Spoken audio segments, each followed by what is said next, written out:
여러분 안녕하세요. 오늘 하루도 잘 보내셨나요? 오늘도 재밌는 이야기 들려드릴게요. 여러분은 혹시 다시 태어날 수 있다면 어떤 모습으로 태어나고 싶나요? 저는 다시 태어나도 사람으로 태어나고 싶은데요. 각자의 생각이 다를 것 같습니다. 오늘의 첫 번째 이야기는 삶을 악착같이 살아간 한 어머니가 자기 아들의 집 개로 다시 태어난 이야기입니다. 이 집의 딸로 인해 개가 어머니라는 사실을 알고 아들은 어머니에게 정성을 다한다는 내용입니다. 아들의 사랑을 받은 어머니는 마침내 눈을 감고 어머니 덕분에 아들의 살림은 좋아집니다. 이렇게 죽어서도 자식을 보살펴준 어머니의 사랑에 감동을 받을 수 있었습니다. 비록 개로 다시 태어나기는 했지만 아들과 함께 있을 수 있어서 어머니는 행복하지 않았을까요?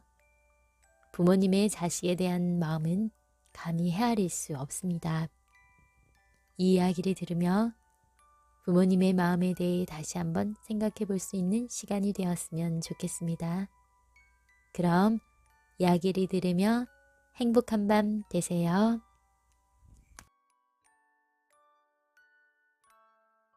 개로 태어난 어머니. 살림을 똑부러지게 하는 할머니가 살았어요. 웬만큼 살아도 생전 좋은 구경 한번 안 가고 자식 내외의 살림만 독하고 알차게 해주었지요. 남에게 찬물 한 방울은커녕 구정물도 안 줬어요. 15살에 시집 와서 80살이 넘을 때까지 남에게 준 것이라곤 있으나 마나한 집 단단히 고작이에요. 그렇게 자식을 위해 악착같이 살림을 해주었어요. 그러다 죽어서 저승에 갔지요. 염라대왕이 호통을 쳤어요. 이 여름의 독한 할멈 같으니라고 너는 개가 되어 자식네 집 마루 밑에 들어앉아 도둑이나 지키도록 해라. 그렇게 할머니를 개로 만들어버렸어요. 개가 된 할머니는 자식네 집으로 살살 기어들어가 살게 되었어요. 며느리는 할머니와 달리 통이 컸어요. 청어를 사다가 주렁주렁 걸어놓고 끼니 때마다 석쇠에 한 묶음씩 굽는 거예요. 아궁이에 청어를 한 묶음 넣어놓고 굽는 동안 잠시 바깥으로 나가 다른 일을 보고 있을 때였어요. 개가 부엌으로 들어오더니 청어를 꺼내다가 싹 먹어버렸어요. 며느리는 펄펄 뛰었지요. 아이고 어쩌나 개가 청어를 먹어버렸네. 개는 속으로 생각했어요. 그래 먹었다. 이제라도 잘 먹고 살아야겠다. 이튿날 저녁 며느리는 또 청어를 아궁이에 넣어놓고 작은 방에 있는 숯을 보러 갔어요. 개가 청어를 싹 물어버렸어요. 2번이나 똑같은 일을 당하자 며느리는 참을 수가 없었어요. 부직갱이를 들고 개의 머리통을 사정없이 두들겨 패주었지요. 요리 때리고 조리 때리고 얼마나 때렸던지 개는 마루 밑으로 들어가 훌쩍훌쩍 울었어요. 다음날 저녁에도 구워놓은 청어를 날름 먹어치웠어요. 3번이나 가로챈 거예요. 그날 아들이 나무를 해가지고 돌아오자 며느리는 푸념을 yor랑yor랑 늘어놓았어요. 저 개는 못 키우겠어요. 벌써 청어를 몇 번이나 훔쳐갔는지 몰라요. 만날 구워봐야 어느새 알고 와서 퍼뜩채가니 먹지도 못하고 냄새만 맡았다고요. 그러니 저 개를 잡읍시다. 아들도 성화에 못 이겨 대답했어요. 그럼 내일 아침밥 먹고 개를 잡읍시다. 의논을 마친 후 저녁을 먹고 자리에 누웠지요. 할머니는 딸의 꿈에 나타났어요.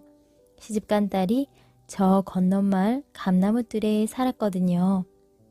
얘야, 딸아, 내가 살림을 너무 독하게 살며 살았더니 죽어서 개로 태어났구나.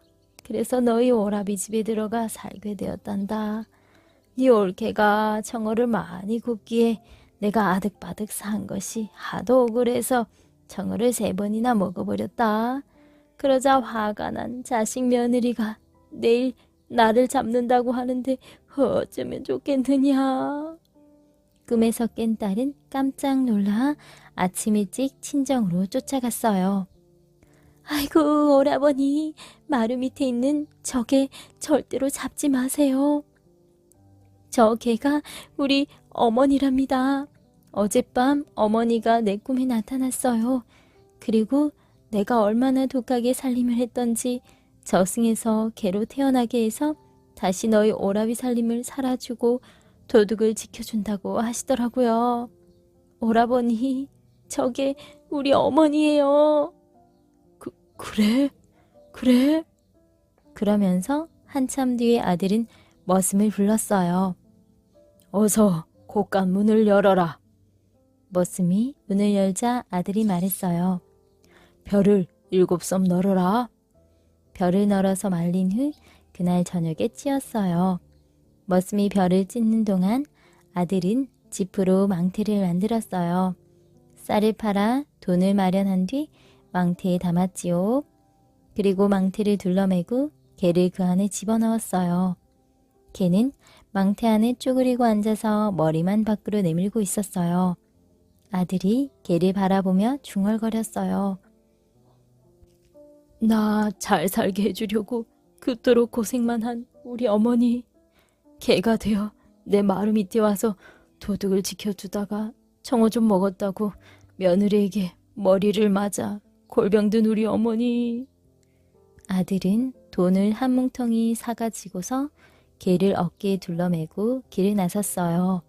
강원도의 금강산을 비롯해 팔도강산 경치 좋은 곳을 다 돌아다니며 가장 좋은 주막에서 잠을 자고 5만 가지 귀한 음식을 모두 사 먹었지요. 이렇게 실컷 구경을 시키고 돌아오는 길이었어요. 개를 둘러매고 계속 구경을 시키려니 아들도 힘이 붙었지요. 상구비를 지나 햇살이 좋은 양달 쪽에 개가 든 망태를 내려놓았어요. 아들은 잠시 누웠다가 피곤해서 그만 잠이 들었어요. 그런데 아들의 꿈에 어머니가 나타났어요.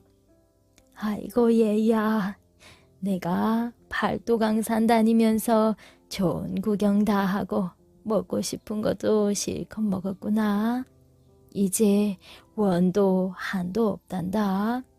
나는 내 갈 길로 갈 테니 너도 네 갈 길로 가거라. 그리고 내가 눈 이 자리가 제일 명당이니 여기 묻어다오. 아들이 꿈에서 깨어 일어나 보니 개가 누워있던 자리에 그대로 죽어 있었어요. 아들은 가만히 마을로 내려갔어요. 삽과 갱이를 얻어다가 개가 죽은 자리에 땅을 파고 정성껏 묻어주었지요. 그리고 집으로 돌아갔어요. 그 후 아들의 집은 살림이 불티같이 일어났어요. 아들이 효자라서 명당을 얻었고 명당을 얻어 살림이 크게 일어난 거예요.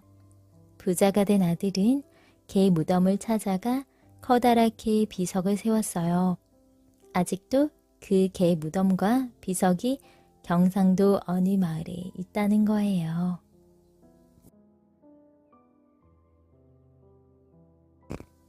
황새 이야기로 쫓은 도둑. 옛날 어느 마을에 할머니랑 할아버지가 살았어요. 할머니 할아버지는 자식도 없는데 사는 집마저 외딴 집이에요. 종일 이웃 소리도 들을 수 없는 외딴 집이었어요. 할머니 할아버지는 저녁 내 심심해서 견딜 수가 없었지요. 그래서 하루는 할머니가 이렇게 말했어요. 여보시오 영감, 어디 가서 이야기 좀 사오시오. 이야기를 어디 가서 사는가? 어디든 가서 이야기 좀 사오시오. 할머니는 보자기에 주섬주섬 술이랑 떡이랑 고기를 사줬어요.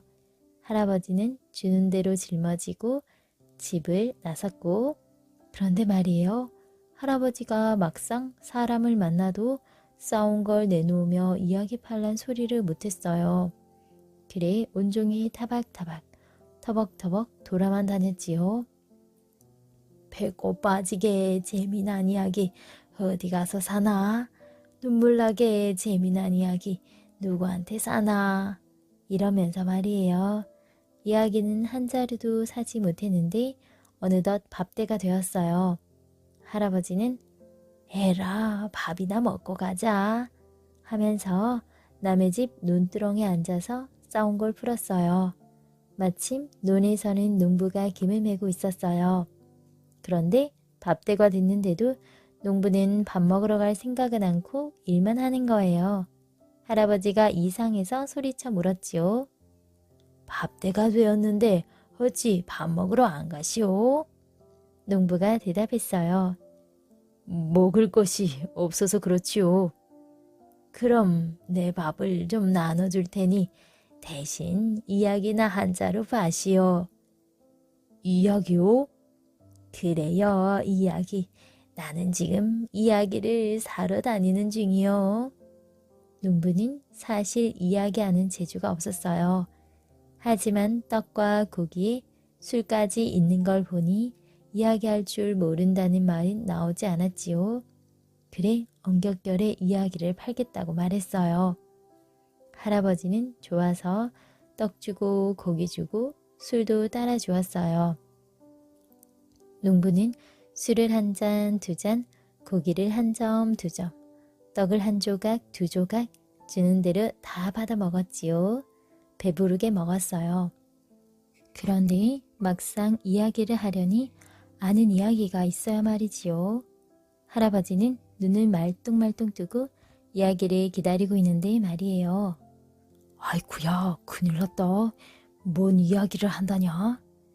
농부는 근심이 이만저만이 아니었어요. 그런데 때마침 황새 한 마리가 눈으로 훨훨 날아들지 뭐예요. 옳지, 됐다. 농부는 얼른 이야기를 시작했어요. 훨훨 날아온다. 할아버지도 냉큼 따라했어요. 훨훨 날아온다. 하지만 농부는 그 다음이 생각나지 않았어요.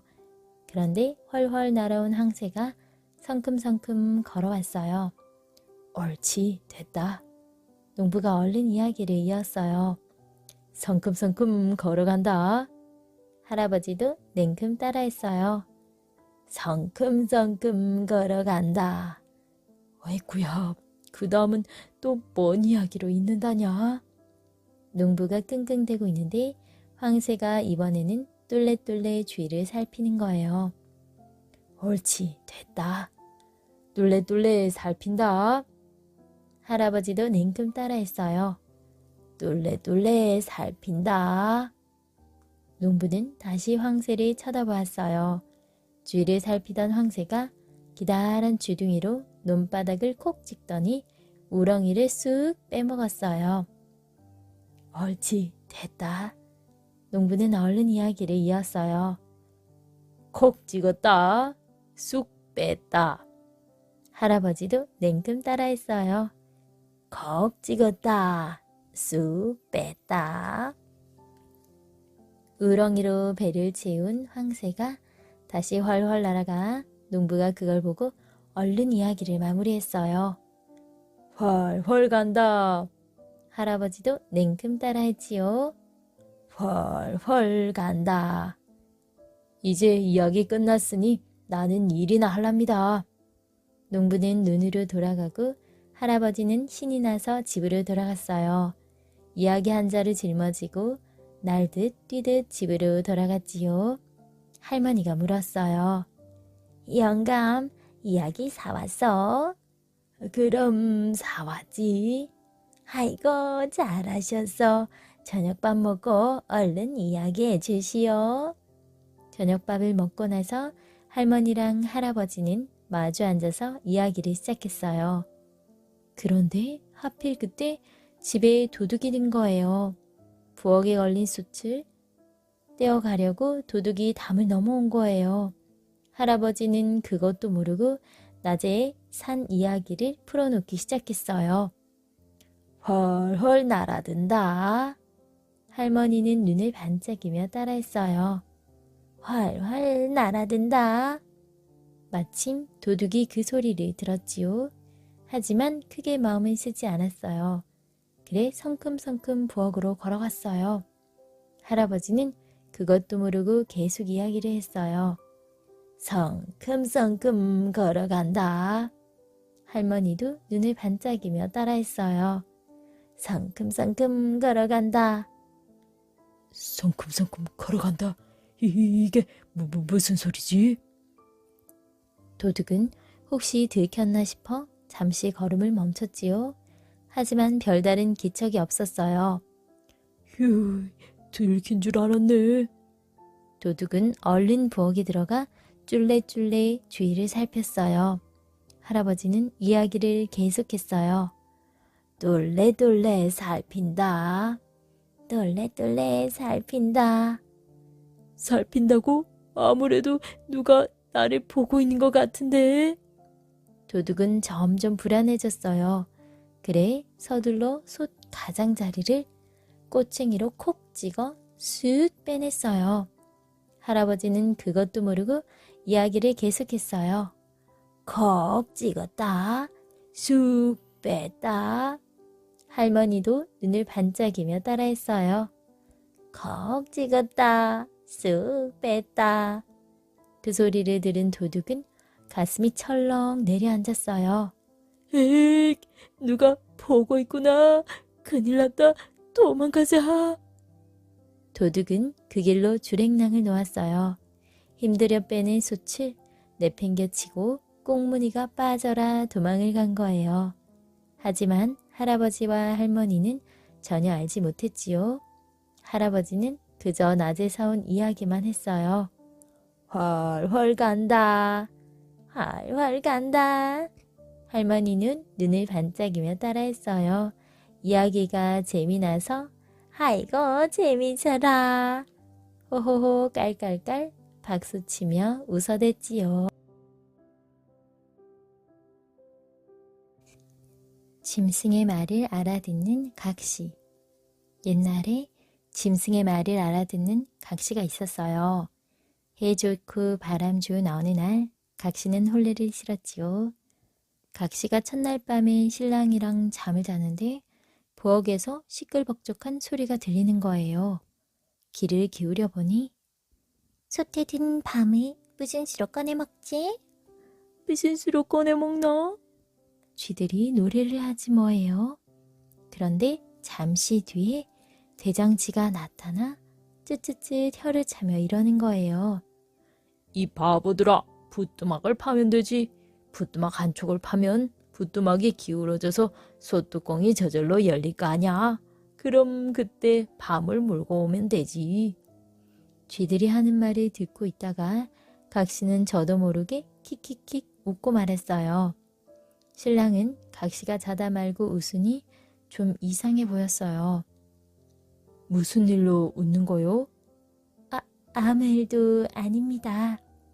아무 일 아니라고 대답해 놓고도 각시는 또다시 웃었어요. 신랑은 아무래도 각시가 이상한 것 같았지요. 그래, 첫날 밤에 자다 말고 자기 집으로 돌아가 버렸어요. 신랑이 첫날 밤에 돌아가니 각시 집에서는 당연히 난리가 났어요. 어찌된 영문인지 당장 가서 알아봐 주시오. 각시 부모는 시댁으로 중신아비를 보냈어요. 심부름간 중신아비가 돌아와서 각시에게 물었지요. 첫날 밤에 자다 말고 웃은 적이 있느냐? 네, 그런 일이 있습니다. 무슨 일로 웃었느냐? 그 일 때문에 신랑이 돌아간 것이다. 각시는 지들이 나누는 이야기가 하도 우스워 그랬다고 말했어요. 짐승이 하는 말을 알아듣는다는 것이냐? 네, 그렇습니다. 중신아비와 각시 부모는 깜짝 놀랐어요. 아무도 그 사실을 몰랐거든요. 중신아비는 그 길로 시댁으로 달려가 그 사실을 전했어요. 사람이 어떻게 짐승 말을 알아듣는다는 건가? 내가 직접 가서 확인해 봐야겠네. 다음날 시부모는 각시를 찾아왔어요. 그때가 마침 춘삼월이라 제비가 처마 밑에 집을 짓고 새끼를 까놓았어요. 시아버지는 각시 몰래 제비 새끼 한 마리를 꺼내 도포소매에 숨겼지요. 졸지에 새끼를 잃은 제비는 문 앞을 휑휑 날아다니며 지지배배에 울어댔어요. 시부모는 각시를 불러다가 물었어요. 네가 짐승의 말을 알아듣는다는 게 참말이냐? 그럼 문밖 제비가 지금 뭐라고 제잘되는지 알아맞혀 보거라. 각시가 대답했어요. 도포 소매에 들어있는 자기 새끼를 돌려달라고 합니다. 뼈도 못 쓰고 털도 못 쓰는 새끼 제비를 왜 데려갔나며 어서 돌려달라고 합니다. 그제야 시아버지는 무릎을 탁 치며 말했어요. 거짓이 아니구나. 사정을 알아보지도 않고 그냥 쫓아냈다면 큰일 날 뻔했구나. 그리하여 각시는 무사히 신랑과 같이 살게 되었어요. 그러던 어느 날이었어요. 각시가 부엌에서 아침밥을 지으려고 불을 떼고 있는데 큰집 개가 오더니 이러는 거예요. 나는 내일이면 죽는다. 각시는 잘 살아라. 각시는 가만히 생각했어요. 큰 집에서 환갑잔치를 한다더니 집에서 기르던 개를 잡을 생각이구나. 저 개를 잡아먹으면 큰일을 치를 텐데. 각시가 신랑에게 말했어요. 큰 집에 가서 기르던 개는 잡지 말라고 하세요. 개를 잡으려거든 딴 개를 사서 잡으라고 하세요. 각시 말을 듣고 신랑이 한달음에 큰 집으로 갔어요. 하지만 이미 개를 잡은 뒤였어요. 각시가 다시 말했어요. 그럼 그 고기를 먹지 말라고 하세요. 그 개를 먹으면 시끄러운 일이 생길 거예요. 신랑은 큰 집에 가서 각시가 시키는 대로 말했어요. 하지만 큰 집 식구들은 들은 척도 하지 않았지요. 기껏 잡은 개를 왜 먹지 말라는 거야? 큰 집 식구들은 콧방귀만 풍풍 끼곤 잡은 개로 장국을 끓였어요. 각시는 할 수 없이 꾀를 냈어요. 다음날 식구들을 배불리 먹인 뒤 큰 집으로 보낸 거지요. 그 덕에 각신의 식구들은 게 장국을 먹지 않았어요.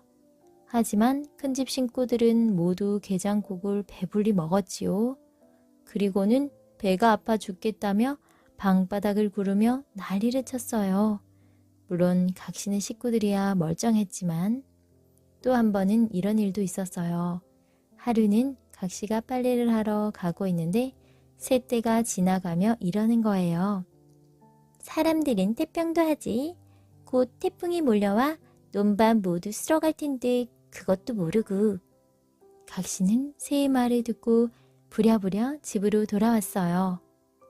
어머니, 지금 당장 벼를 죄다 베어야겠어요. 그리고 콩도 모두 걷어들여야 해요. 뜬금없이 그게 무슨 소리냐? 곧 태풍이 온대요. 태풍이 논이고 밭이고 죄다 쓸어간대요. 그러니 어서 벼와 콩 모두 거둬야 해요. 벼는 이제 겨우 익었고 콩은 막 마르기 시작했는데 죄다 거두란 말이냐? 네, 새들이 그렇게 말하는 걸 들었어요. 각시 말에 식구들은 군말 않고 콩을 뽑고 벼를 베었어요. 그걸 본 마을 사람들은 고개를 갸웃했지요. 갑자기 왜 곡식을 거두는 거지? 각시가 대답했어요. 곧 태풍이 와요. 그러니 여러분도 어서 벼를 베고 콩을 거둬들이세요. 하지만 아무리 하늘을 살펴봐도 구름 한 점 없었지요. 뭔 태풍이 온다고 그래. 하늘이 맑기만 한데.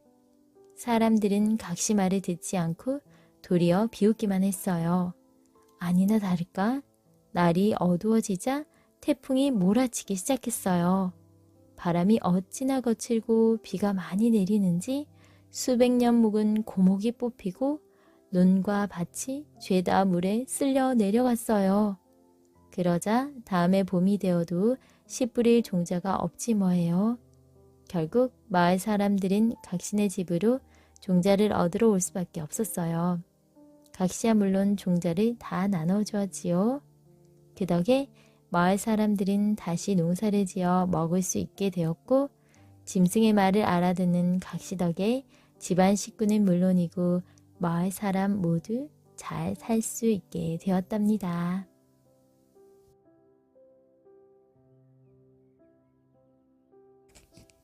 잘못을 뉘우친 도둑. 옛날 어떤 마을에 한 부자 노인이 살았어요.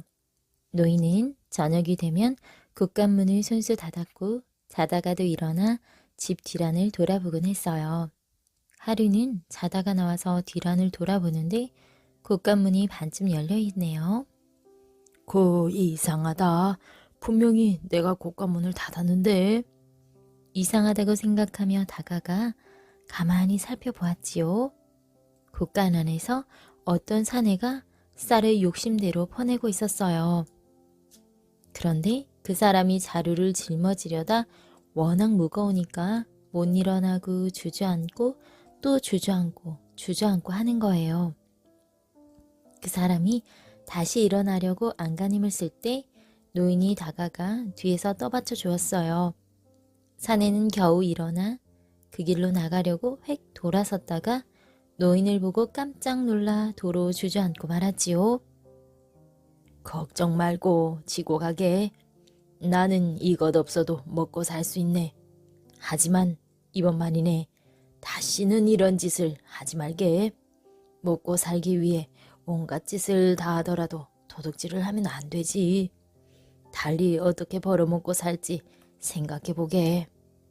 노인은 처음 본 사내에게 이렇게 말하고는 쌀자루를 지워 그냥 보냈어요. 쌀자루를 지고 집으로 돌아간 사내는 아내에게 이런저런 일이 있었다고 말해주었어요. 그 어른이 쌀을 가져가라 하시고 다신 이런 짓을 하지 말라고 하셨으니 우리도 다른 방법으로 빌어먹고 삽시다. 사내는 사날 먹을 양식만 남겨두고 나머지는 모두 팔았어요. 그 돈을 미천으로 장사를 시작했지요. 장사는 아주 잘 되었어요. 점점 더 크게 장사를 했지요. 차츰차츰 그렇게 해서 읍내로 나가 큰 포목점을 하나 사서 돈을 많이 벌었어요. 그런데 그 사이 노인은 살림이 점점 망해서 아무것도 남지 않게 되었어요. 막내딸 하나도 혼인시킬 수 없었지요. 혼인을 시켜야 하는데 뭐가 있어야 시키지 아무것도 없었거든요. 노인은 어떻게든 돈량이나 마련해서 혼인에 쓸 옷감을 뜨려고 읍내로 나갔어요.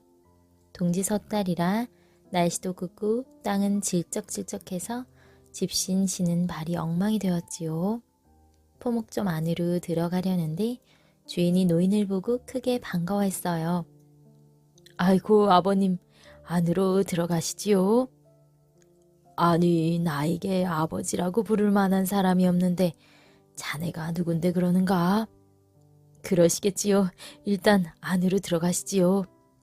노인은 눈구덩이에 빠져 더러워진 발이 마음에 걸렸어요.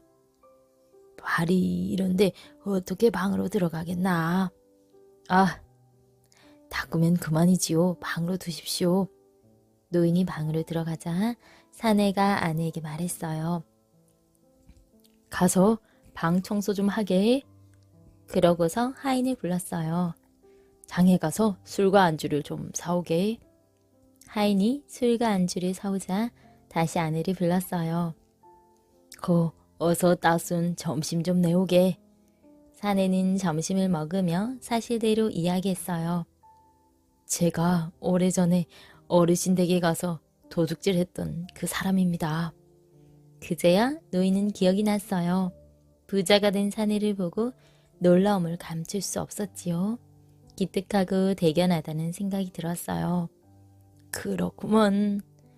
어르신 댁 살림은 어떠십니까? 사내가 묻자 노인은 한숨을 내쉬었어요. 살림이고 뭐고 없지. 아무것도 없어서 아직까지 막내딸 하나를 혼인도 못 시키고 있다가 겨우 돈을 마련해서 예단을 들어 왔다네. 그러시군요. 오늘 밤은 저희 집에서 주무시고 가십시오. 노인은 손사래를 쳤어요. 아닐세, 자고 갈 수는 없지. 왜 그러시는데요? 비록 적은 돈이지만 늙은 사람이 돈 가지고 나왔다가 안 들어가면 식구들이 걱정할 것 아닌가. 집으로 들어가야지. 제가 댁으로 사람을 보내서 여기서 주무신다고 일러놓을 테니 걱정 마십시오. 사내는 하인을 보내 노인이 자기 집에서 하룻밤 자고 갈 테니 내일 아침 일찍 큰아들 보러 모시러 오라고 전했어요. 그리고 잠자리에서 노인에게 말했지요. 마을에 있는 좋은 논 30마지기만 정해놓으십시오. 제가 사드리겠습니다. 분에 넘치는 말일세. 아닙니다. 어르신 은혜를 생각하면 오히려 부족합니다. 내가 팔았던 논 25마지기가 얼마 전에 도로 나왔다고 하더군. 참 금쪽 같은 땅이었는데. 이튿날 아침에 큰아들이 찾아왔어요. 사내는 갖가지 비단을 한 핏씩 골고루 챙겨주었어요. 그리고 돈 300냥을 딱 내놓았지요. 이 돈이면 혼인할 수 있을까요? 노인과 큰아들의 입이 딱 벌어졌어요. 하다마다. 그럼 이 돈과 비단을 가지고서 혼인을 시키십시오. 그리고 어르신이 정해놓은 논 25마지기를 다른 사람이 사지 못하도록 해놓으시고요. 제가 초이튿날이나 늦더라도 초사할 내리는 찾아가지요. 노인은 집으로 돌아와 막내딸의 혼인을 무사히 잘 치렀어요. 다음날 사내가 찾아왔어요. 사내는 노인에게 큰 절을 올리고 자루 하나를 내밀었어요. 자루 속에 돈이 가득 담겨 있었지요. 어르신, 너는 잘 붙잡아 놓으셨죠? 그렇게 했지. 그럼 이 돈으로 그 논을 사십시오. 남은 돈으로 5마지기를 더 사서 30마지기를 채우시고요. 그 정도면 편히 지내실 수 있겠지요. 아이고, 그렇다 뿐이겠나. 고맙네.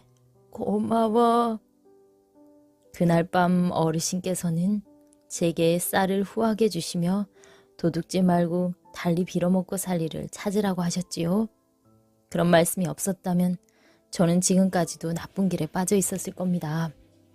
어르신 덕분에 제가 잘못을 뉘우치고 이만큼 잘 되었으니 30마지기 논을 사드리는 것은 당연한 일입니다. 그 후 두 집안은 서로 도우며 행복하게 잘 살았답니다. 말 잘하는 것만 못하다. 옛날에 세 사람이 있었는데 한 명은 글을 잘 쓰고 또 한 명은 기운이 세고 마지막 한 명은 말을 잘했어요. 하루는 세 사람이 한자리에 모여서 자기 자랑을 늘어놓았지요. 먼저 글 잘 쓰는 선비가 말했어요. 사람 재주 중에서 으뜸 재주는 글재주라네. 그러자 힘장사가 말을 받았어요. 무슨 말을 그렇게 하나? 뭐니 해도 기운 센 게 최고네. 그러자 말 잘하는 사람이 말했어요.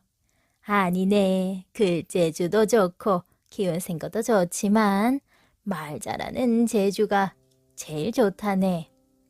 세 사람은 서로서로 자기 재주가 최고라고 우겼어요. 하지만 아무리 자기 자랑을 늘어놓아도 결판이 나지 않았지요. 힘장사가 말했어요. 우리끼리 이러지 말고 시험을 한번 해보세. 누구 재주가 가장 훌륭한지 겨루어보자. 이 말일세. 글 잘 쓰는 선비가 나서서 물었어요. 좋네. 그런데 어떤 시험을 하는 게 좋겠는가? 아무데 있는 아무산 아무골짜기에는 무시무시하고 잔인한 도둑대가 있다네. 이왕이면 그곳에 가서 시험해보는 게 어떤가? 누구 재주가 가장 뛰어난지는 시험 결과에 따라 정하면 될 테니까 말일세. 그거 좋은 생각이네. 그렇게 하세. 그리하여 세 사람은 아무데 있는 아무산 아무 골짜기를 찾아가게 되었어요. 그런데 말이에요.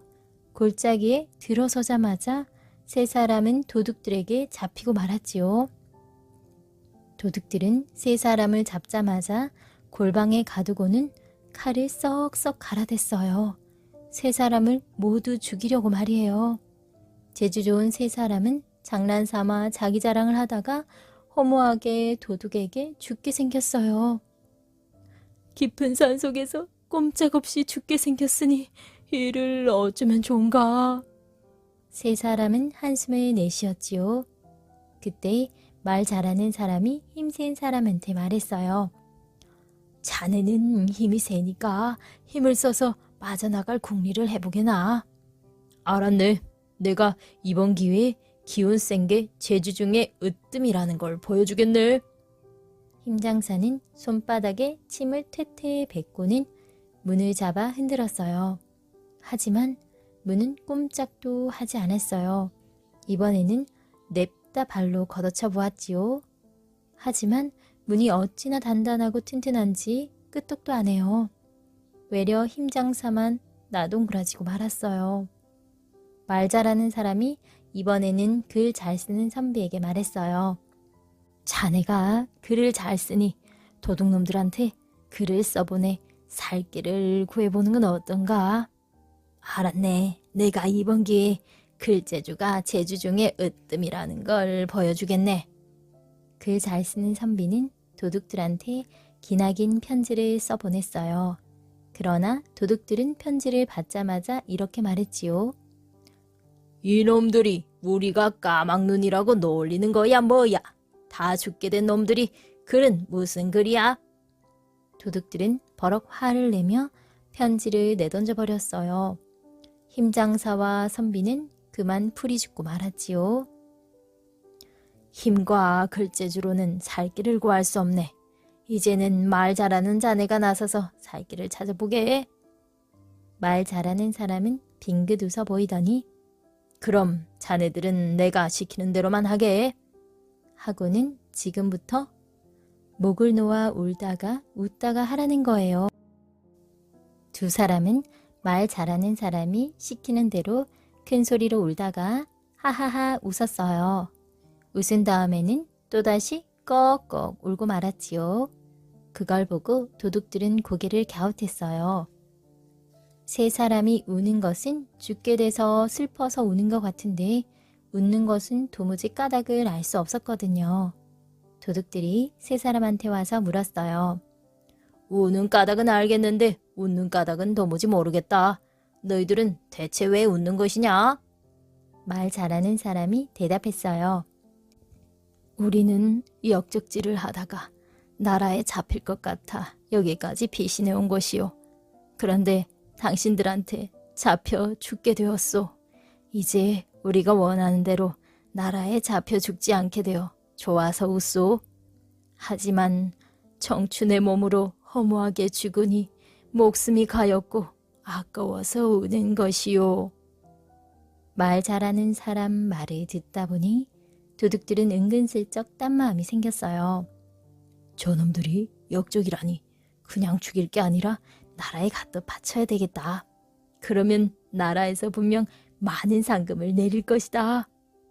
도둑들은 세 사람을 밧줄로 묶어서 포도청으로 끌고 갔어요. 역적질을 하고 도망온 놈들을 잡아왔습니다. 하고 말했지요. 정말이냐? 사또는 당연히 반가워했지요. 그러자 말 잘하는 사람이 때를 놓칠채라 앞에 나서서 말했어요. 사또, 우리 세 사람은 역적이 아닙니다. 아무 데 있는 아무 산, 아무 골짜기에 잔인한 도둑대가 있다 하여 그 도둑들을 잡으러 간 사람들입니다.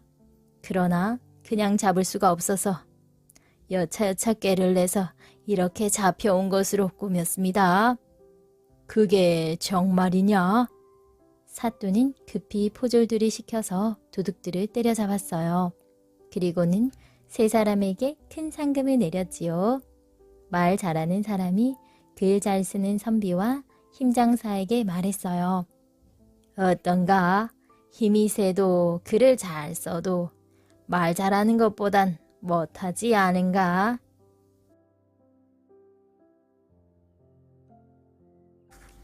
미련둥이와 야금둥이.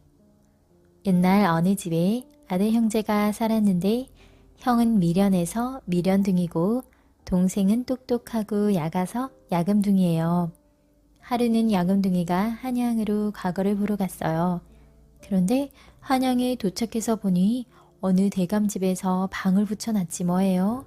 수수께끼를 내서 이기면 돈 1,000냥을 주고 지면 그 집에서 머슴살이를 해야 한다고 말이에요. 야금둥이는 방을 보자 수수께끼나 한번 풀어봐야겠다는 생각이 들었어요. 그래서 당당하게 대감집에 찾아갔지요. 그런데 웬걸 당연히 이길 줄 알았는데 졌어요. 야금둥이는 과거를 보러 가다 말고 졸지에 남의 집 머슴이 되고 말았어요.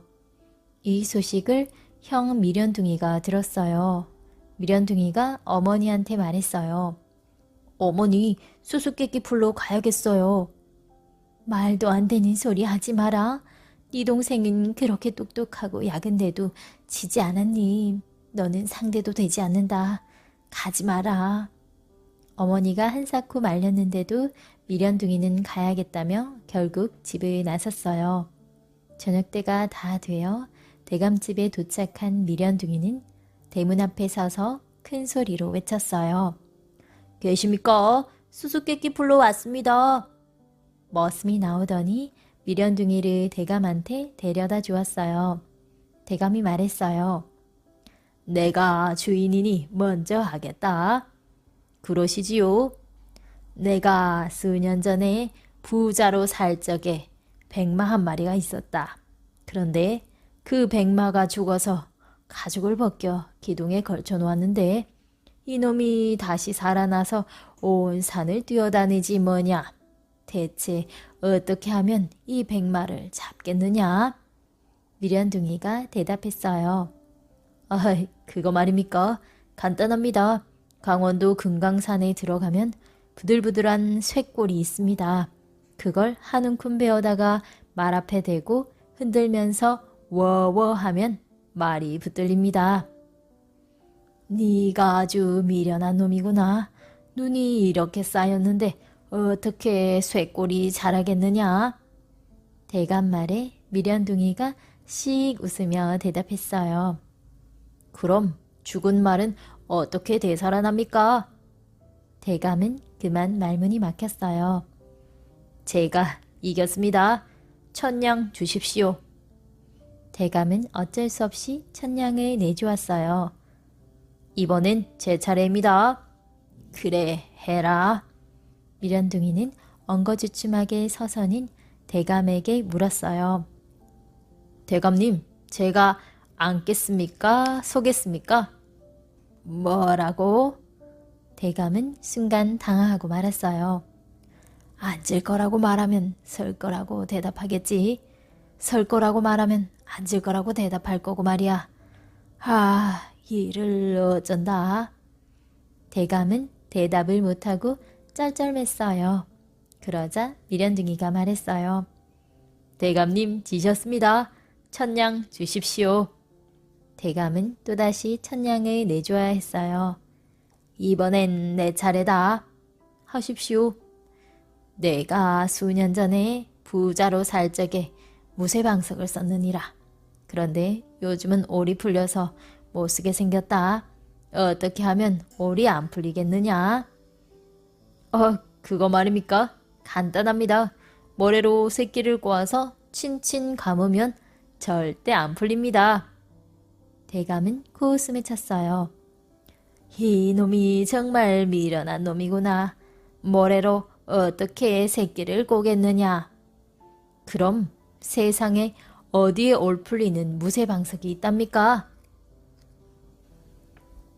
대감은 또다시 미련둥이에게 1,000냥을 내주었어요. 이젠 제 차례입니다. 미련둥이가 이번에는 바닥에 엉거주춤하게 앉아서 물었어요. 대감님, 제가 앉겠습니까? 눕겠습니까? 뭐라고? 이놈이 또? 하지만 어쩔 수 없었지요. 또다시 1,000냥을 내줄 수밖에요. 이번에는 내 차례다. 내가 수년 전에 부자로 살 적에 뒷곁 장독대에 돌부처를 두었느니라. 그런데 이 돌부처가 5월이 되면 귀에서 고름이 난다. 무엇으로 고치면 되겠느냐? 아, 그거 말입니까? 간단합니다. 5월에 산속에 가면 팔뚝만한 고드름이 잔뜩 얼어 있습니다. 그중 가장 기다란 놈을 꺾어다가 이쪽 귓구멍에 푹 찔러 넣었다가 저쪽 귓구멍으로 빼고 저쪽 귓구멍에 푹 찔러 넣었다가 이쪽 귓구멍으로 빼면 금방 낫습니다. 뭐라고? 야, 이 미련한 놈아, 그게 말이 되느냐? 5월에 고드름이 어떻게 열리겠느냐? 그럼 돌부처 귀에서는 고름이 어떻게 난답니까? 뭐라? 대감은 또다시 아까운 돈 1,000냥을 미련둥이에게 주었어요. 이제 제 차례입니다. 대감은 약이 바짝 올라 말했어요. 그래, 어서 해라. 그때 마침 동생 야금둥이가 일을 마치고 집으로 돌아오고 있었어요. 미련둥이가 말했어요. 대감님, 저 건너산에 있는 저것이 노루입니까? 그래, 노루다. 노루가 자기 동생을 업고 도망가는데 어떻게 하실 겁니까? 노루가 제 동생 업고 도망가는 걸 내가 어떻게 하겠느냐? 그렇지요. 어떻게 할 수 없는 거지요? 그럼 저도 제 동생을 업고 도망가겠습니다.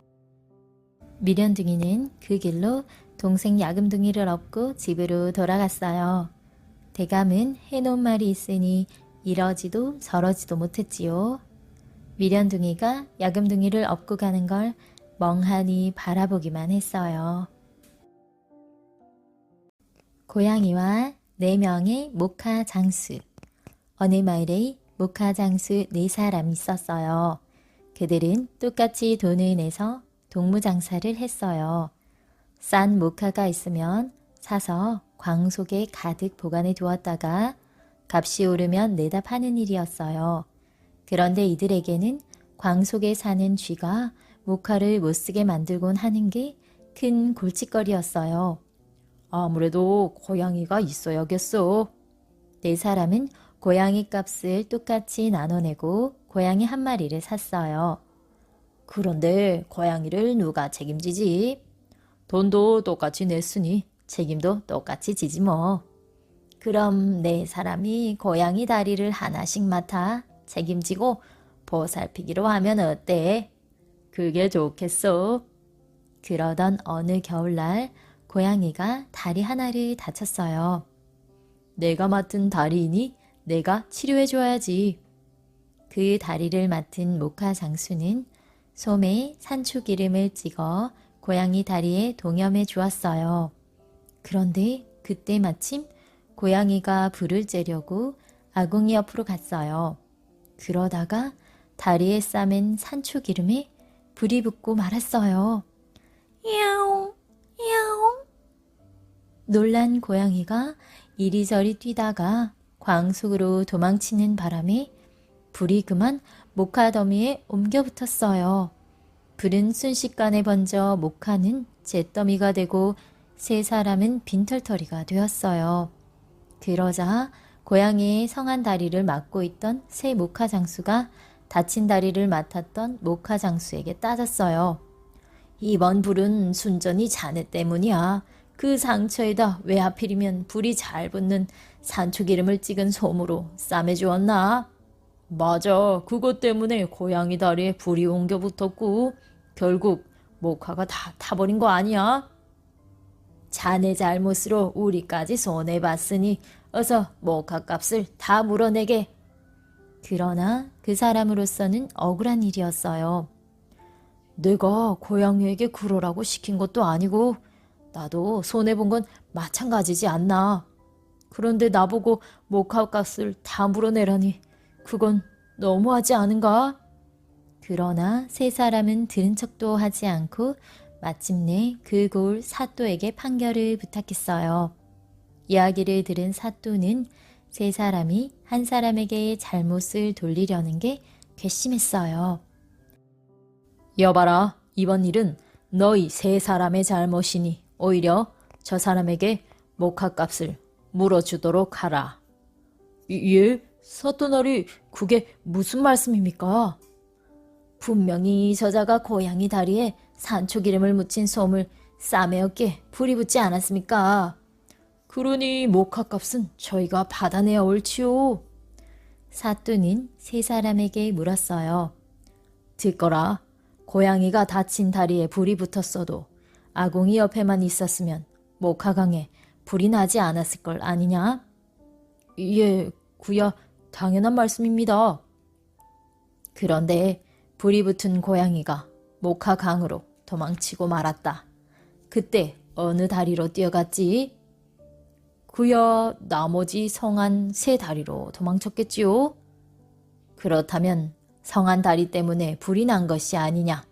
그러니 목화값은 성한 다리를 맡은 너희 세 사람이 물어주도록 하라. 그래서 목화값은 세 사람이 다 물게 되었답니다.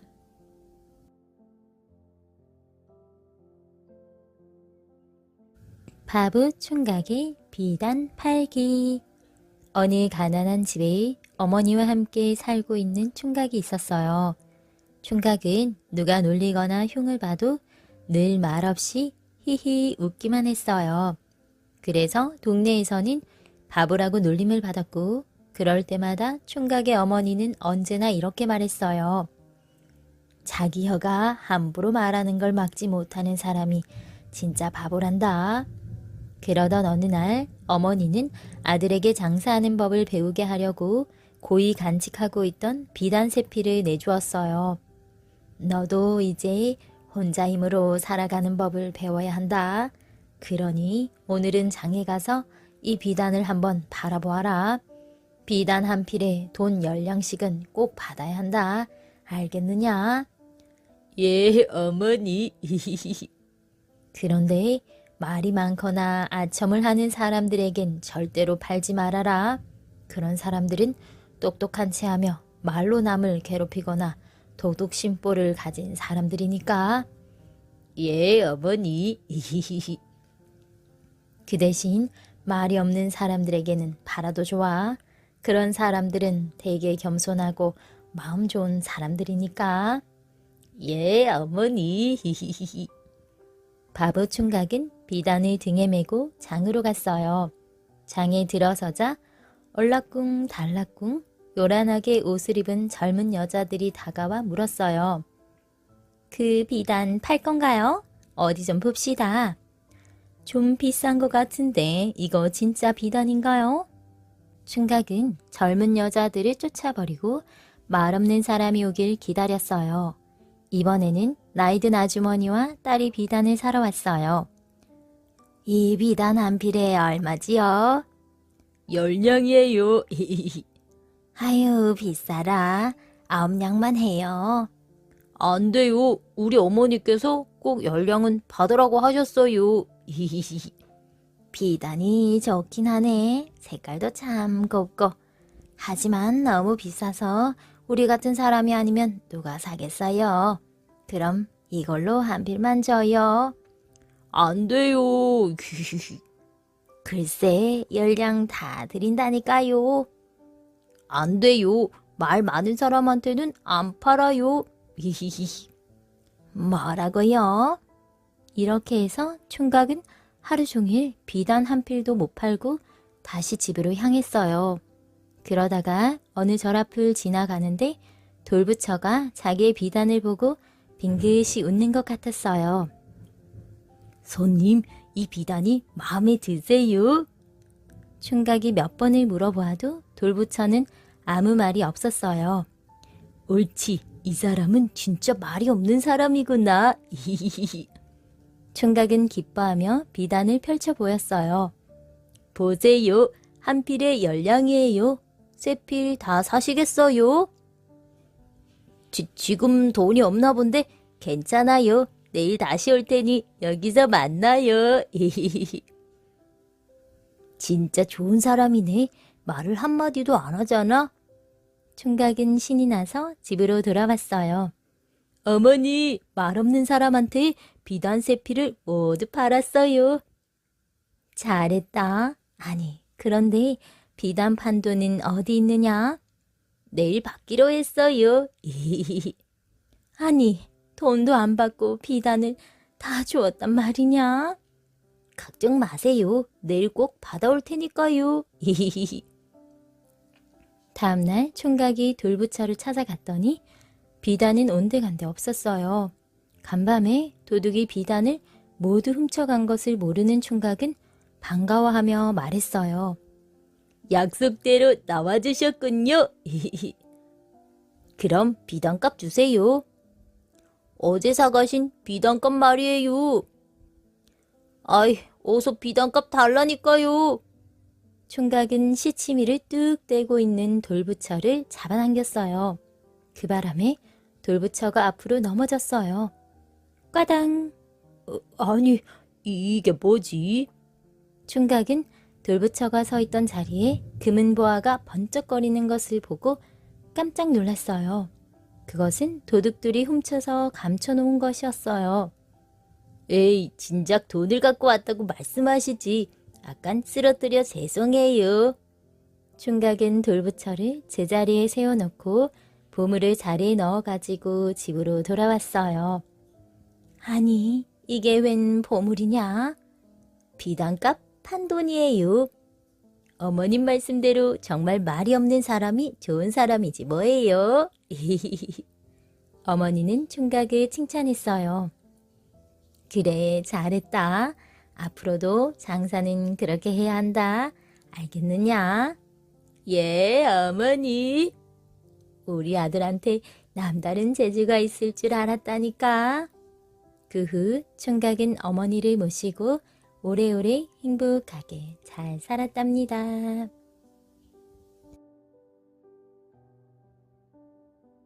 두루 뭉수리와 꿀 강아지. 어느 산골 사람이 벌을 쳐서 꿀을 많이 받았는데 마땅히 팔 곳이 없었어요. 그래서 큰 단지에 꿀을 가득 넣어지고 부자가 많다는 서울까지 갔어요. 어리숙한 산골 사람은 서울에는 처음 와본 것이라 어디서 어떻게 꿀을 팔아야 할지 몰랐어요. 그래서 두껍다리 옆에 꿀단지 지게를 내려놓고 꿀을 사라고 외쳤지요. 꿀이요, 꿀 사시오, 꿀 사시오. 그때 마침 서울 말쟁이가 지나가다가 그 모양을 보고 은근슬쩍 속임수 말을 쓰기로 마음먹었어요. 저 두루뭉술이가 사람도 없는 길에서 꿀을 팔다니 잘만 하면 꿀 한 단지 그저 생기겠는걸. 여보시오, 요즘 나라에서 꿀을 못 팔게 하는 것도 모르시오. 그러다가 잡혀가면 어쩌려고 그러시오? 네? 아이고, 이거 큰일 났네. 산골 사람이 그 말을 고지 듣고 놀라 와들와들 떨자 서울 말쟁이는 인정을 베푸는 척했어요. 그 꿀을 갖고 다니다간 단박에 붙들릴지 모르니 어서 내게 팔고 가시오. 사정이 딱해 보이니 네 5냥 드리겠소. 덜컥 겁이 난 산골 사람은 굽실굽실 몇 번이나 큰절을 하며 꿀단지를 얼른 내주었어요. 휴, 서울까지 와서 빈손으로 가게 되다니. 어차피 이렇게 된 건 서울 구경이나 하고 가자. 그런데 산골 사람이 다니다 보니 웬일인지 꿀장수가 여기저기 있었어요. 아니, 요즘 나라에서 꿀을 못 팔게 한다던데 이래도 괜찮소? 누가 그런 헛소리를 합니까? 없어서 못 팔지. 왜 못 팔아요? 요즘은 꿀값이 껑충 올라서 한 단지에 50냥은 받는걸. 뭐라고요? 그제야 속은 것을 한 산골 사람은 너무나 억울하여 꿀값을 되받을 궁리를 했어요. 내가 그렇게 만만쟁이는 아니지. 산골 사람은 부랴부랴 집으로 돌아와 강아지 한 마리에게 맹물만 먹였어요. 그리고 맑은 물만 뒤로 나오게 되자 밤낮 꿀만 먹였어요. 며칠 동안 꿀 한 단지를 다 먹인 다음 산골 사람은 서울로 올라갔어요. 산골 사람이 지난번에 꿀을 팔던 그 자리에 나가 기다리니 곧 서울 말쟁이가 나타났어요. 아이고, 나리, 지난번에 저를 살려주신 은혜를 갚으려고 기다리고 있었습니다. 서울 말쟁이는 속이 뜨끔했으나 은혜를 갚는다는 말에 마음이 놓았어요. 은혜라니 무슨 그까짓 것 가지고. 그래, 대체 무슨 일이요? 우선 빈 그릇 하나만 빌려주시지요. 빈 그릇은 왜? 꿀을 좀 받아서 대접해 드리려고요. 꿀을 받다니 어디서? 실은 제게 꿀보다 더 좋은 곳이 있답니다. 이게 바로 꿀 강아지라고 하는데 밑구멍에서 꿀이 끝도 없이 나오지 뭡니까? 산골 사람은 보따리에서 강아지를 꺼내 보였어요. 뭐, 이 강아지 밑구멍에서 꿀을 받는다고? 못 믿어오시면 한번 보여드리지요. 욕심 많은 서울 말쟁이는 누가 볼까봐 몰래 자기 집으로 산골 사람을 데려가 빈 사발 하나를 내왔어요. 산골 사람은 강아지 밑에 사발을 놓고 강아지 배를 슬그머니 눌렀어요. 그러자 졸졸졸 하며 빈 사발에 노란 꿀이 가득 차올랐어요. 서울 말쟁이는 눈이 동그래지며 물었어요. 여보게, 이게 정말 꿈인가? 진짜인가 아닌가 맛을 보시구려. 산골 사람은 떡 한 개를 꿀에 찍어 맛보고는 부자에게도 주었어요. 진짜 꿀이 틀림없군. 그럼요. 이게 겉보긴 다른 강아지와 같으나 아무거나 먹여주면 꿀맛 나는 꿀 강아지라오. 그거 참 신기한 강아지구먼. 서울 말쟁이는 꿀강아지가 탐이 났어요. 꿀강아지만 있으면 금방 큰 돈을 벌 것 같았어요. 여보게, 그 꿀강아지를 나한테 팔지 않겠나? 팔다니요. 이걸 팔고 나면 앞으로 우리 가족은 어떻게 살라고요? 산골 사람은 어림없는 일이라는 듯 펄쩍 뛰었어요. 그럴수록 서울 말쟁이는 안달이 났어요. 얼마면 되겠나? 글쎄, 안 된다니까요. 자네가 부르는 대로 값을 주겠네. 그래, 얼마를 주시겠다는 겁니까? 서울 말쟁이는 속으로 계산을 했어요. 배만 눌러도 꿀이 나오니 하루에 한 단지만 나와도 50냥은 넘겠고 열흘만 팔면 500냥은 문제없을 것 같았어요. 그리고 강아지는 몇 년을 살 테니 갑부가 되는 건 틀림없어 보였어요. 네, 미스지는 셈치고 500냥 주지. 산골 사람은 안 된다고 몇 번을 거절하다가 못 이기는 척하며 돈을 받아갔어요. 다음날 서울 말쟁이는 꿀강아지를 자랑하려고 마을의 양반 부자들을 불러 잔치를 벌였어요. 꿀이 많이 나오도록 강아지에게는 미리 음식을 잔뜩 먹여 놓았어요. 서울 말쟁이는 손님들이 모이자 손님들에게 떡 한 그릇과 빈 그릇을 나눠주었어요. 자, 여러분, 꿀강아지가 이제 꿀을 낳는 것을 보시겠습니다.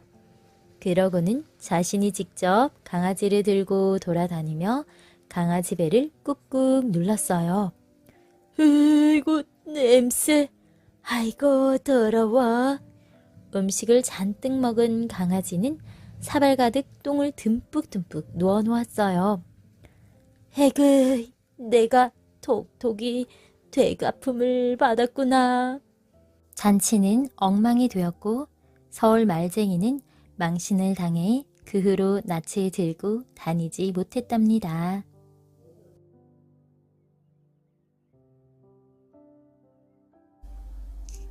거짓말 잘하는 사위 뽑기. 어느 천석군에게 예쁘고 반듯한 딸이 하나 있었어요. 천석군은 어떻게 하면 지혜로운 사람을 사위로 얻어 알뜰살뜰 모은 살림을 잘 유지할까 고민 끝에 고을마다 소문을 냈어요. 3가지 거짓말로 나를 속이는 사람을 사위로 삼겠다. 누구든지 거짓말을 하여 천석군의 입에서 그건 거짓말이다 하는 말이 3번 나오게 하면 딸을 주겠다는 것이었어요. 그러자 사람들이 매일 몰려와 천석군에게 거짓말을 줄줄이 늘어놓았어요. 그러나 천석군은 누가 어떤 거짓말을 해도 능청스럽게 받아 넘겼어요. 맞아, 맞아. 그건 정말이야. 그러니 찾아온 사람들은 더 이상 거짓말을 못하고 그냥 돌아가고 말았어요. 어느 날 한 덩덕 새머리에 떼껍데기 총각이 천석군을 찾아왔어요. 농사를 지으려면 벼를 베고 볕단을 옮기고 벼이삭을 떨고 정말 고생스러운 일이지요. 맞아, 맞아. 그건 정말이야. 그런데 저희 마을에서는 아주 쉽게 벼를 거두지요. 아니, 어떻게 말인가? 먼저 모를 심은 뒤에 갈대로 짠 돗자리로 덮습니다. 그럼 벼이삭이 돗자리 구멍 사이로 쏙 나와서 있게 되지요. 그때 네 사람이 돗자리 끝을 잡고 획 잡아당기기만 하면 벼이삭만 돗자리에 남게 되니 얼마나 편합니까? 지난번에 영감님께서도 보신 적이 있지요? 맞아, 맞아. 그건 정말이야. 그때 영감님께서 우리 논에도 갈대 돗자리 좀 깔아주게 하셨기에 이렇게 왔습니다. 천석군은 자기 논에 갈대 돗자리를 깔면 벼가 자라지도 못하고 다 썩어버리게 될 게 뻔한 일이라 펄쩍 뛰었어요. 이 애기 거짓말 마라. 내가 언제 갈대 돗자리를 깔아달라고 했느냐. 그럼 거짓말 한 가지 했습니다. 아차, 하지만 이번에는 안 넘어간다. 영감님, 하루는 까마귀가 저희 집 마당에 있는 배를 따서 몰고는 뒷산에 커다란 돌부처 머리 위에 앉아 쪼아먹었지요. 그러자 몇 년 뒤에 돌부처 머리 위에 배나무가 자라 배가 주렁주렁 열렸습니다. 그런데 배나무가 너무 높아 긴 장대로 돌부처 콧구멍을 살살 간지럽혔더니 돌부처가 애치하고 재채기를 했지요.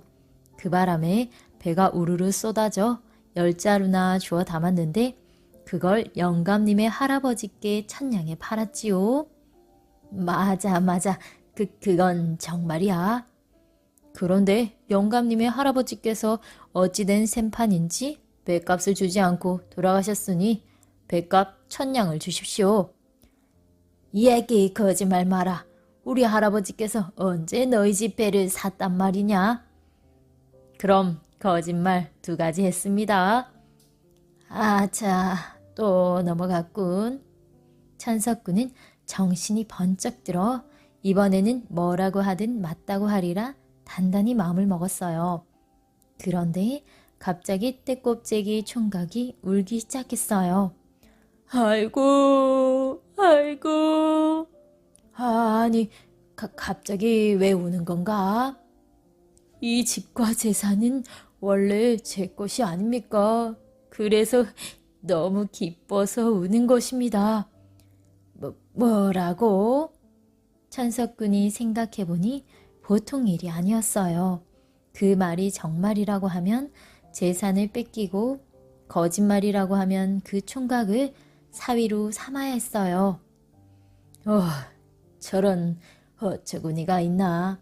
배운 것은 없어도 참으로 지혜로운 총각이로군. 그래서 천석군은 서슴없이 떼껍데기 총각을 사위로 삼았대요. 사위는 정말 지혜롭게 천석군의 재산을 잘 일구어 만석군이 되었답니다.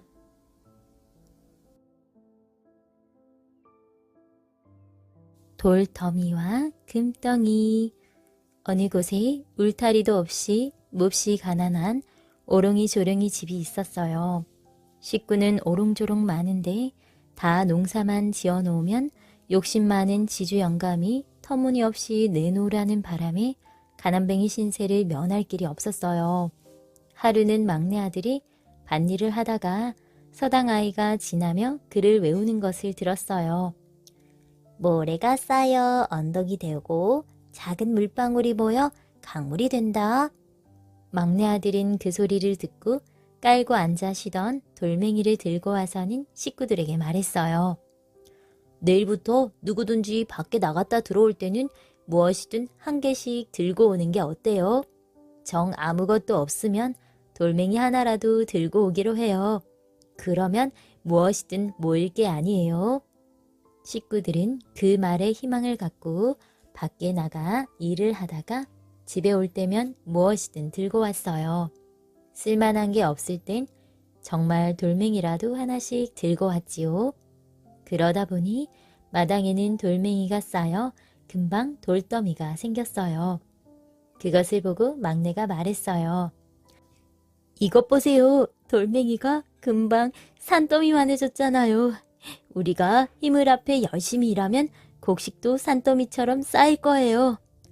그래, 막내 말이 맞아. 식구들은 이젠 밤낮으로 일해도 돌더미만 보면 힘이 났어요.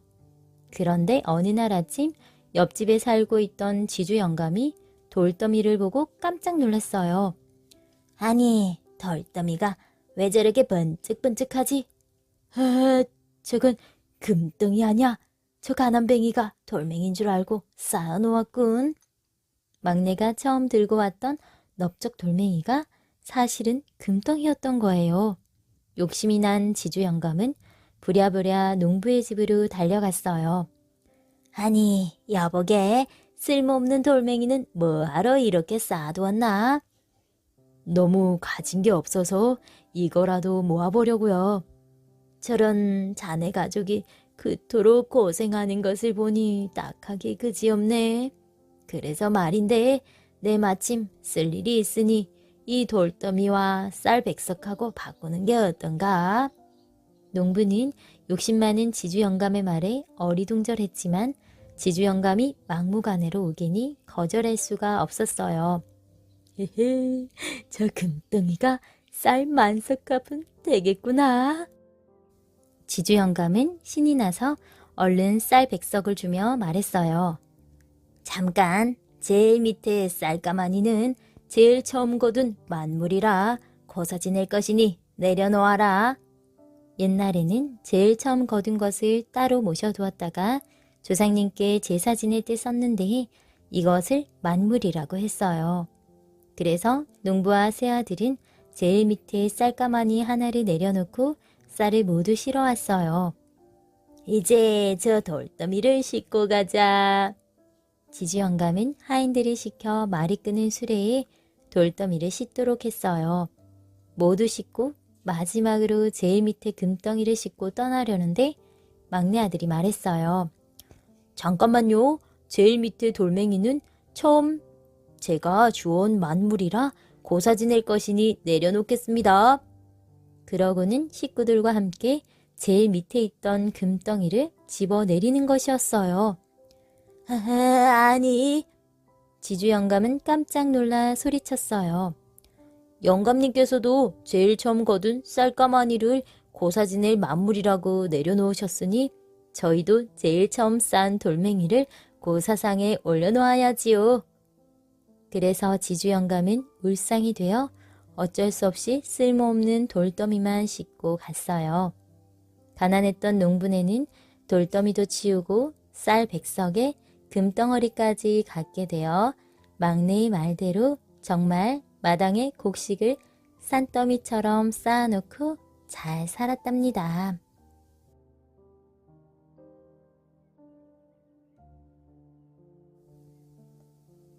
괴팍한 사또 길들이기. 어느 마을에 성미가 불같이 급하고 툭하면 주먹질을 해대는 괴팍한 사또가 있었어요. 그래서 상대가 누구든 간에 조금만 비위에 거슬리면 주먹을 이리저리 휘두르고 손에 잡히는 대로 마구 집어던지는 게 보통이었어요. 딱! 으악! 아이고 와장창! 아이고 오늘도 또 시작이군. 에그 하루도 그냥 넘어가는 법이 없어. 육방 관속들은 하루에도 몇 번씩 얻어맞기 일쑤였고 잠시도 마음 편할 날이 없었어요. 어느 날 밤 몸이 성한 데가 없는 관속들이 모여 푸념을 하고 있었어요. 이래도 와르릉 저래도 과르릉 하루에도 몇 번씩 식은땀이 나는 줄 알아? 아무리 사또지만 정말 너무하신 것 아닌가? 우리가 왜 지은 죄도 없이 밤낮 얻어맞고 살아야 하는 게야? 이렇게 매일 가슴이 조마조마하고 심장이 벌렁벌렁하며 사느니 그만두는 게 낫겠어. 그럼 식구들은 뭘 먹고 살지? 모두들 어쩔 도리가 없어 땅이 꺼져라 한숨만 쉬었어요. 그때 통인 하나가 끼어들었어요. 이렇게 한번 해보는 게 어떨까요? 통인의 말을 들은 관속들은 모두 무릎을 쳤어요. 얼카니 그렇게 한번 해보세. 다음날 사또가 동원에서 글을 읽고 있는데 우람한 통인 하나가 불쑥 들어왔어요. 아니, 무슨 일이? 사또 말이 끝나기도 전에 통인은 다짜고짜 사또의 뺨을 힘껏 후려치고는 재빨리 달아났어요. 철썩? 아니, 저놈이. 얼떨결에 뺨을 맞은 사또는 분하고 기가 막혀 펄펄 뛰며 소리쳤어요. 저놈 잡아라. 걔 아무도 없느냐? 사또 찾으셨습니까? 육방 관속들은 시침을 떼고 놀란 표정으로 쪼르르 몰려들었어요. 당장 통인 놈을 잡아오너라. 네, 그 놈을 요절내겠다. 사또가 노발대발 하는데 관속들은 어리둥절한 표정만 지으며 물었어요. 사또, 무슨 일이 옵니까? 어서 그 놈을 당장 묶으라는데도 그 놈이 나를 쳤단 말이다. 예, 사또나리 고정하십시오. 그놈이 죽기로 작정하지 않고서야 어찌 그렇게 엄청난 일을 저질렀겠습니까?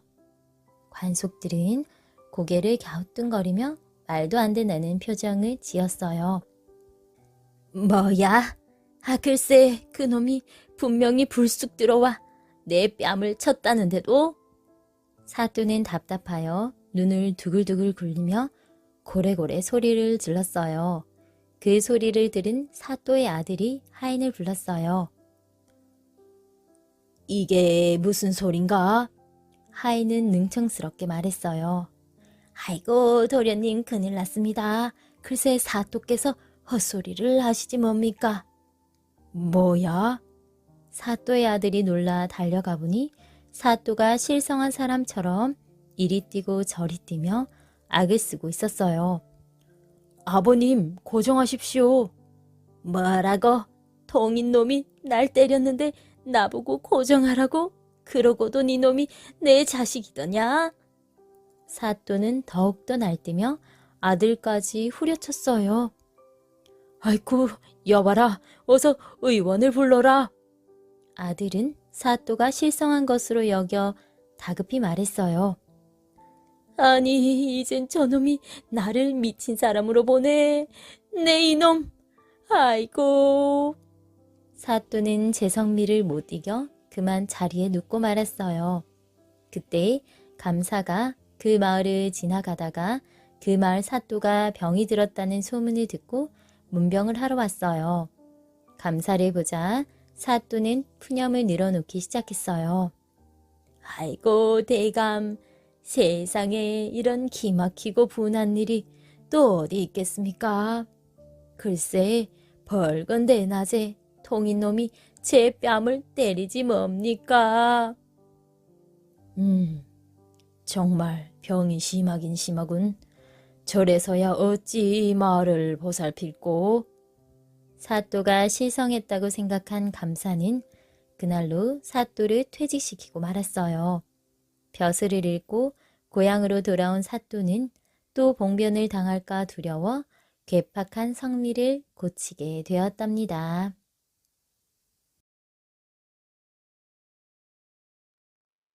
바람 덕에 급제한 게으름뱅이. 재물이 많은 어느 벼슬아치에게 게으른 아들이 있었어요. 벼슬아치는 아들의 글공부를 위해 온갖 뒷바라지를 다 하였으나 아들은 갖가지 핑계를 대며 게으름을 피웠어요. 아니, 왜 요즘 통 글공부를 하지 않는 것이냐? 예, 왠지 입맛도 없고 기운이 없어서 그렇습니다. 벼슬아치는 몸에 좋다는 보약과 음식을 죄다 구해와 먹였어요. 그렇지만 아들의 글공부는 나아질 기미가 보이지 않았지요. 아니, 그렇게 공부를 해도 왜 글이 늘지 않는 것이냐? 예, 아무래도 글 선생을 바꿔야 할 것 같습니다. 벼슬아치는 이름난 글 선생을 죄다 모셔왔어요. 그러나 그 후에도 아들은 이 핑계 저 핑계를 대며 게으름을 피웠고 글 공부는 여전했어요. 어느 날 참다 못한 아버지가 아들을 불러 몹시 꾸짖었어요. 그동안 네게 부족함 없이 다 해주었거늘 어찌하여 노력하는 것이 보이질 않느냐? 글 공부를 시작한 지 20회가 넘도록 과거 시험 한번 보지도 못하다니 이 얼마나 부끄러운 일이냐. 더구나 끼니 거르기를 밥 먹듯 하고 서당 문 앞에도 못 가본 젊은이들이 과거 시험에 척척 붙는 터에 네가 더 이상 무슨 핑계를 댈 수 있겠느냐? 아버지, 그동안은 제가 때를 기다리느라 시험을 보지 않았지만 올해에는 꼭 장원 급제할 테니 두고 보십시오. 아들은 그 자리를 벗어나 보려고 큰 소리를 쳤으나 시간이 갈수록 걱정이었어요. 그리고 마침내 과거 날이 다가오자 국리 끝에 친구들을 찾아갔어요. 여보게들, 자네들도 알다시피 내 아버님이 그동안 내게 얼마나 정성을 쏟으셨는가. 떨어지더라도 내가 시험 한번 보는 게 평생 소원이시니 내 아버님을 봐서라도 한번 도와주게. 하지만 그것은 나라 법을 어기는 것이 아닌가? 어차피 과거 시험은 초시, 회시, 전시 3번 다 합격해야 되는 것이니 초시 한번 도와주었다고 큰일 날 것은 없을 것이야. 친구들은 간곡한 부탁을 거절하지 못하고 도와주었고 그래서 아들은 친구들과 함께 초시에 합격하게 되었어요. 그것 보십시오. 이래도 그동안 제가 게으름만 피웠다고 하시겠습니까? 좋은 정자에서 조용히 공부한다면 회시도 문제 없을 겁니다. 벼슬아치는 크게 기뻐하며 아들에게 산 좋고 물 맑은 곳에 좋은 정자를 얻어주었어요. 아들은 아버지 몰래 날마다 정자에서 먹고 마시고 놀기만 했어요. 그러다 2번째 시험인 회시가 찾아왔어요. 아들은 또다시 친구들에게 사정을 했어요. 여보게들, 이왕 도와준 것 한 번만 더 도와주게. 아버지 기뻐하시는 모습을 보니 한 번만 더 기쁘게 해드리고 싶네. 더구나 지난번 시험에 붙은 걸 의심하시는 눈치니 제발 날 살려주는 셈치고 좀 도와주게. 친구들은 또 거절하지 못하고 도와주었고 아들은 친구들과 함께 회시까지 합격하였어요. 이것 보십시오. 이래도 제가 노력을 안 했다고 하시겠습니까? 며칠 동안 잔치를 열어주신다면 머리도 식히고 전시도 더욱 잘 볼 겁니다. 벼슬아치는 망설일 것 없이 아들의 청을 다 들어주었고 마침내 마지막 시험날이 되었어요. 이 여보게들, 나 좀 도와주게. 게으른 아들이 사정했지만 친구들은 그런 엉뚱한 욕심에 콧방귀를 뀌었고 더구나 저마다 글짓기에 바빠 도울 틈도 없었어요. 그래서 아들은 한 줄도 쓰지 못하고 붓방아만 찍고 있는데 갑자기 바람이 일면서 웬 종이 한 장이 뚝 떨어지는 것이었어요. 아니, 이건 누가 쓴 글이지? 어쨌든 마침 잘 됐다. 내 이름을 써야지. 아들은 남의 글에 자기 이름을 써서 냈어요. 그런데 그 글로 그만 장원급제를 하게 되었어요. 제가 뭘 했습니까? 그동안 제가 시험을 보지 않는 것은 때를 기다리느라 그런 것이었습니다. 거짓으로 장원급제한 아들은 큰 소리를 쳤지만 오래가지 않았어요. 곧 그 글을 지은 자가 따로 있음이 밝혀졌고 초시와 회시 또한 남의 도움으로 된 것까지 드러나 아들은 웃음거리가 되고 말았어요. 못된 송아지 엉덩이에 뿔난다더니 니게 그 머리가 있으면 글 공부하는 데 쓸 것이지 어찌하여 못된 일을 궁리하는 데 썼단 말이냐. 벼슬아치는 창피하여 높은 벼슬 자리를 내놓고 아들과 함께 어디론가 떠나고 말았답니다.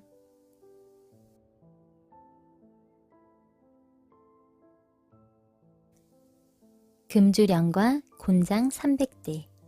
어느 해에 오랫동안 흉년이 계속되자 나라에서는 양식으로 술을 빚지도 마시지도 못하도록 금주령을 내렸어요.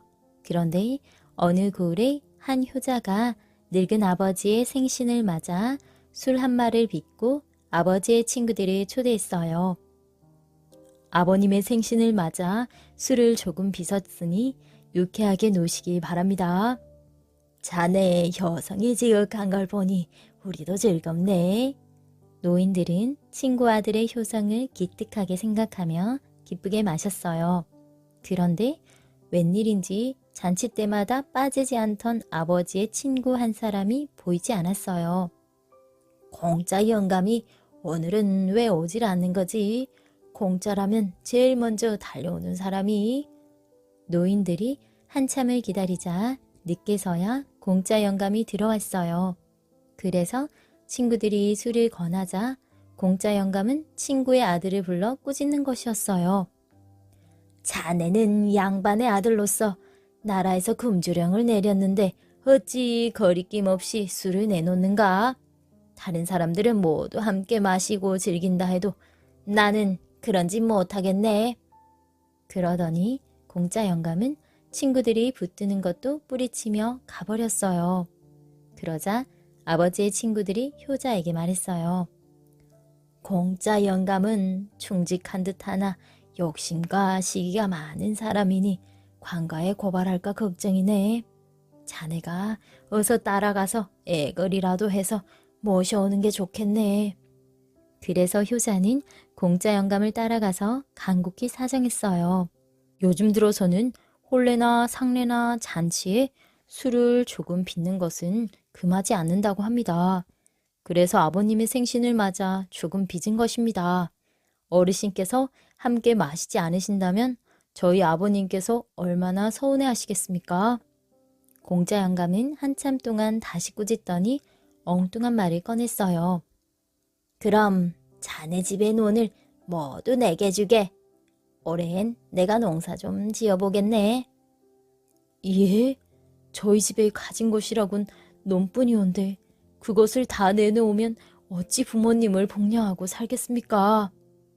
효자가 말을 듣지 않자 공짜 영감은 화를 내면서 가버렸어요. 효자가 집으로 돌아와 그 일을 이야기하자 노인들이 염려하며 일러주었어요. 잔치를 위해 술을 조금 빚는 것은 허용된다지만 이대로 있다가는 분명 공짜 영감이 관가에 일러 바칠 것이네. 그렇게 되면 포졸들이 들이닥쳐 조사할 것이니 부친의 생일날 그럴 순 없지 않나. 자네가 아예 관가에 가서 자백을 하는 것이 좋겠네. 그래서 효자는 술 항아리를 들고 관가로 찾아갔어요. 그런데 공짜 영감이 먼저 와 군수 옆에 앉아 있었어요. 군수는 엄하게 물었어요. 너는 금주령이 내려진 것을 알고도 어찌 감히 술을 빚었으며 여기까지 술 항아리를 들고 온 것은 무슨 뜻이냐?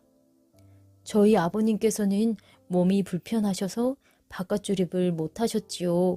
그래서 친구분들이 매일 찾아와 노셨습니다.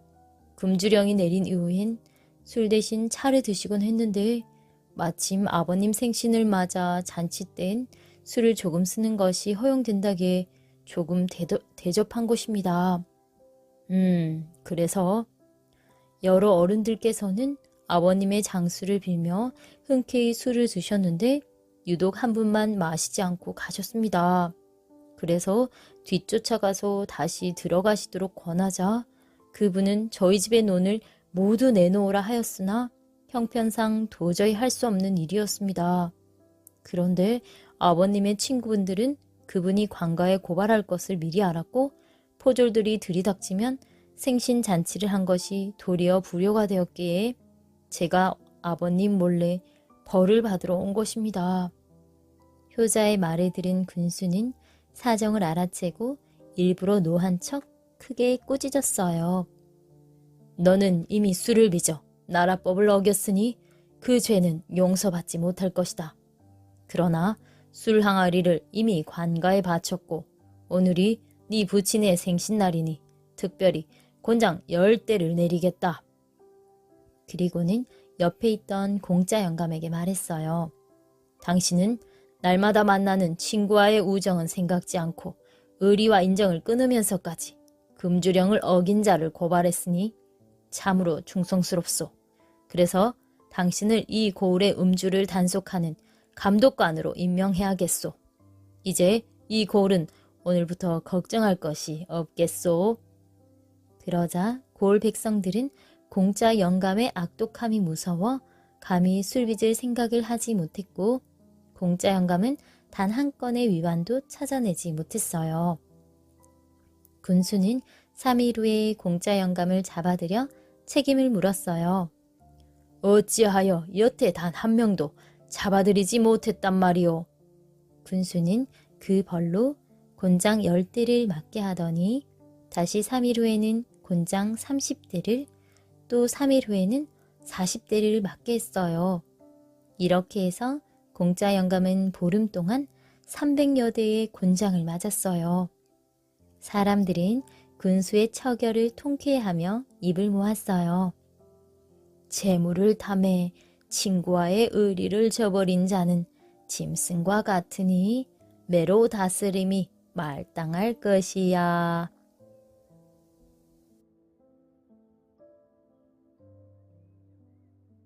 게으른 뱅이의 황소 대팔기. 어느 곳에 일하기는 싫어하고 놀기만 좋아하는 게으름뱅이 아버지와 아들이 있었어요. 아들은 떡거머리 총각이 되었지만 아버지나 아들이나 빈둥빈둥 놀며 있는 재산을 까먹기만 하여 모아놓은 재산이 없었어요. 더구나 어머니는 살림은 안 하고 밤낮 마을만 쏘다니며 노는 마을꾼이었어요. 해고 며느리라도 들어와 삭바느질이라도 해야 먹고 살지. 안 되겠어요. 당신이 어디 가서 아들 장가보낼 미천이라도 마련해 오세요. 어느 날 아버지는 아내의 등살에 못 이겨 남아있던 살림살이를 모두 팔아 송아지 한 마리를 사왔어요. 너도 이제 나이가 찼으니 장가갈 미천이라도 있어야 할 게 아니냐. 이 송아지라도 잘 키워 팔아 장가갈 돈을 마련해보자. 그래서 아버지와 아들은 그 송아지를 길들이기 시작했어요. 이러 끌끌 어디요 워워. 아이고 이놈의 송아지가 어디로 가는 거야? 송아지는 너무 어려 말을 알아듣지 못하고 자꾸 다른 방향으로 가며 뜸배질만 했어요. 안 되겠다. 내가 앞에서 잡아 끌 테니 네가 뒤에서 몰아봐라. 그래서 아버지가 앞에서 고삐를 쥐고 아들의 신호에 따라 소를 끌게 되었어요. 이러. 아이고 이 녀석아. 도대체 어느 쪽으로 가라는 말이냐. 그런데 아들은 송아지 앞에 아버지가 있으니 계속 이러이러 하기도 난처했고 아버지는 아버지대로 어느 쪽으로 가라는 건지 알 수가 없었어요. 그래서 아들은 이렇게 말했어요. 아버지 오른쪽으로 가요. 이러. 어냐. 아버지 왼쪽으로 가요. 이러. 어냐. 아버지 이번은 왼쪽으로 돌아보세요. 그래서 송아지는 원하는 방향으로 가게 되었고 이렇게 길들이다 보니 어느덧 제법 큰 황소가 되었어요. 아버지와 아들은 황소를 장에 끌고 가 값을 많이 받고 팔았어요. 그런데 며칠 후 황소를 산 새 주인이 헐레벌떡 찾아왔어요. 아이고 돈을 더 얹어 드릴 테니 제발 이 소를 물러주십시오. 아무리 이러이러해도 소가 제대로 가질 않으니 도무지 일을 할 수가 있어야지요. 그야 물론 아버지 오른쪽으로 가요 이러하고 길들였으니 그냥 이러저러 해서는 소가 알아듣지 못하는 게 당연한 일이었어요. 아버지와 아들은 소를 물러주고 나서 생각했어요. 소는 그대로인데 돈이 저절로 생기는구나. 잘하면 가만히 앉아 돈을 벌게 생겼는걸. 아버지와 아들은 장에 가서 또 남모르는 사람에게 소를 팔았어요. 며칠 후 소를 산 사람은 다시 돈을 더 주며 물러달라고 했어요. 이렇게 또 팔고 또 팔고 몇 번을 하다 보니 장가갈 미천이 저절로 생겼어요. 얘야, 이제 장가 가도 되겠구나. 아버지, 지금 장가 가는 게 중요한가요? 이제 몇 번만 더 하면 우린 이 동네에서 제일 가는 부자가 될 텐데요. 하긴 그렇구나. 그래서 아들은 가만히 앉아 소 파는 재미에 또 팔고 또 팔고 하다가 늙도록 장가도 못 가고 결국 이 사실이 들통나 옥에 갇히게 되었답니다.